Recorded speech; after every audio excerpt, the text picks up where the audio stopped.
Well, Gary isn't here, and in sports today, we'll talk about African Footballer of the Year award. Now, the renowned BBC sports journalist Peter Okoche has been speaking to JoySports on the 5-month shortlist for this year's award. Pierre-Emerick Naby Keita, Sadio Mane, Victor Moses and Mohamed Salah.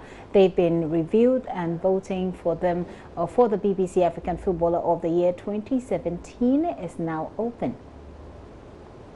Footballer of the Year awards are one of the things we'll be looking at. First question though, how is it going so far? Who's going to win? It's such a great shortlist. You know, 5 of the most talented young African footballers, you know, plying their trade outside the continent.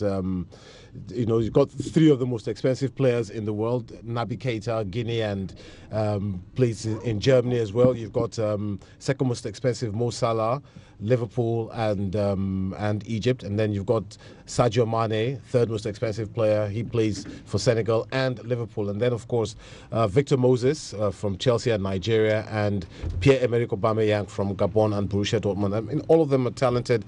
It's a very fresh lineup. Whoever wins this award on the 11th of December will be a first-time winner. So it's really exciting times, young players, and they're doing great things. Doing great things. What a lot of people have said is that it may be the gathering of the biggest African players, but it's also the gathering of, like you've said, the biggest African players who are commanding the biggest amount of salaries and in terms of transfer fees. However, it's not necessarily been the most high-profile players in terms of quality we've seen in the BBC African Footballer of the Year shortlist. Gary, I totally disagree with that. I mean, look at the season Mo Salah is having. You know, Mo Salah's had a great season, 12 goals so far in the Premier League, and 15 or 16 in all games this season. Victor Moses, he was the linchpin for Chelsea last season. You know, I mean, this is a guy who had been discarded under Mourinho, had been sent on loan, came back, and he's just such a fantastic player. Sadio Mane, I know that early season has been blighted by injury.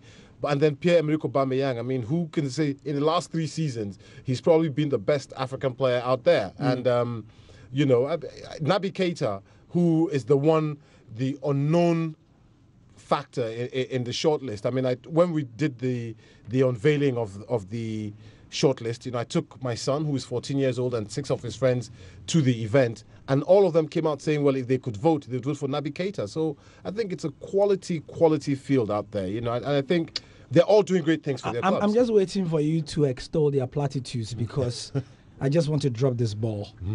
You think that the shortlist for 2010, 2009, 2008, where you had Eto'o, Drogba, Essien, and those guys, these guys we've named, the 5, can hold a candle to them?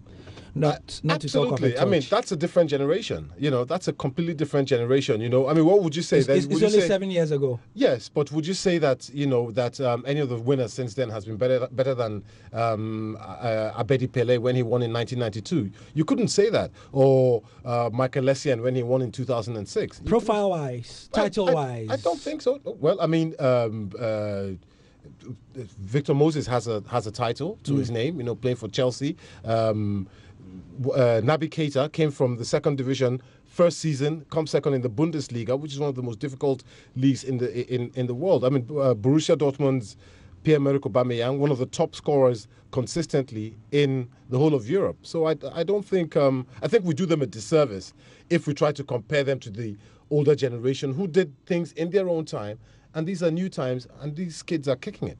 Right, compelling arguments for BBC African Footballer of the Year was and why we should take it seriously. But we've always taken it seriously because it's offered a fresh alternative, if you like, to the CAF, African Player of the Year award. In that one, it's voted by fans, so voice of the people, voice of God, and all that. And then, in years that the CAF award has seemed to be quite dodgy and has gone to other people hold the BBC version and say, yeah, this is the true. Well, you know what, Gary? I mean, I've had the honor and the pleasure of handing out this trophy to the past 4 or 5 winners. Yeah. And from Yacine Brahimi, Algeria's Yacine Brahimi, to Yaya Toure twice, and Riyad Mahrez, who is the current holder last year. I mean, they have all told me, the question I always ask them is, why is it that winning this award is so important to you guys?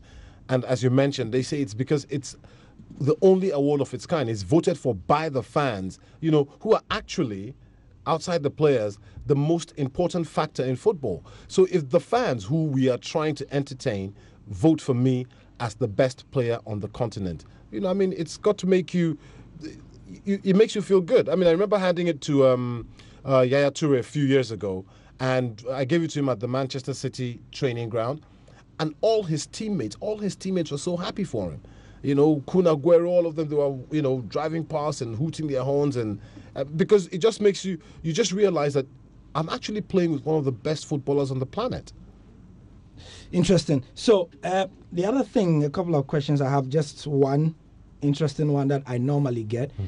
I take a lot of time to read the TNCs, the terms and conditions attached to the award, so I know the answer to this, but it would be great if you should ask it yourself. Komla Ezono is asking how you are able to ensure the authenticity of the award and also the rigor attached to the awards, because it's a fan award and many people can vote twice. Is it true? No. I mean, you can vote twice, but if you're using two different devices. Now, we don't have any control over that.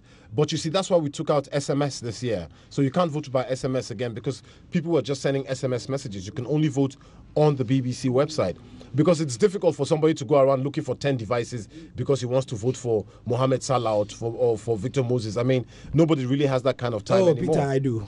I bet you didn't, because there's no Ghanaian this year. But, you know, I think there's certain things you can't mitigate against. Yeah, you know, sure, and sure, multiple voting is one of them. We've tried to take out that SMS this year. But yes, people want their person to win. You know, they want their person to win, and sometimes, you know, what will happen? What will happen? You know, if there are no Ghanaians in the draw this time, sometimes Ghana will say, okay, Charlie, my neighbor Nigeria must win it, so let's all vote for Nigeria. You know, so it happens. You really can't stop this. I haven't seen a lot of that, I must say. Well, you know. Yeah, you know how it is. So what group are the Black Stars in the World Cup? Yeah, that's group L. Group L. You haven't heard? Group L. No, you haven't heard? That's Group L. Group L for losers? Yes. No. Group L has USA. It's got Netherlands. It's got Netherlands. It's got Italy. It's got Ghana. Wow. That's the group of death. Yes. Because we are dead. It's actually an official standby group. Because the thing is, there are 4 teams. I'm telling you this for free. There are 4 teams at the impending World Cup who are going to have running stomach the entire team. 2, the plane is going to have an issue. They're not going to crash. They're just going to be stuck somewhere in the snow, you know, in Siberia, so they can't make it. We will try, but we can't. So we need one of the standby teams to be drafted in. Yes. I hope it's the Black Stars, one of my favorite teams on the continent. They'll go by alphabetical order, so we'll be first. That's good. So, that's good. Anyway, speaking of teams going to the World Cup, Nigeria, cousins will be there. And there's a bonus contract for the Nigerian players going to the World Cup. What is this about? Well, if I heard Amaju Pinnick, who's the president of the Nigerian Football Federation, properly, I mean, what he's saying is that it's not a contract per se. We've reached an agreement, we've reached a settlement with these boys that we know we have a schedule that they'll be paid all their monies as at when due. Nobody's going to be owed anything. I mean, you remember 2014, woke up one morning in Brazil only to hear that Ghana players were threatening to boycott a match, and Nigeria were boycotting training. You can't take this attitude into a World Cup if you want to win, or those kind of preparations into a World Cup if you want to be taken seriously. And then what happens? You become the laughing stock. You've missed 2 or 3 training sessions where Brazil, Sweden, Germany have been training, and you get on the pitch with them and you say you want to beat them. It's almost impossible. So I think it's good to get all these things clear right now. Let's all go there with a footballing mind, a footballing spirit, knowing that, listen, we can do the business. I was telling somebody today that a lot of the countries take African teams for granted. Yeah. You know, let's use that to our advantage, you know, and shock a few people. And, you know, there's no reason why we can't get 2 teams into the quarterfinals or even into the semis. George? Yeah, I hope Nigeria.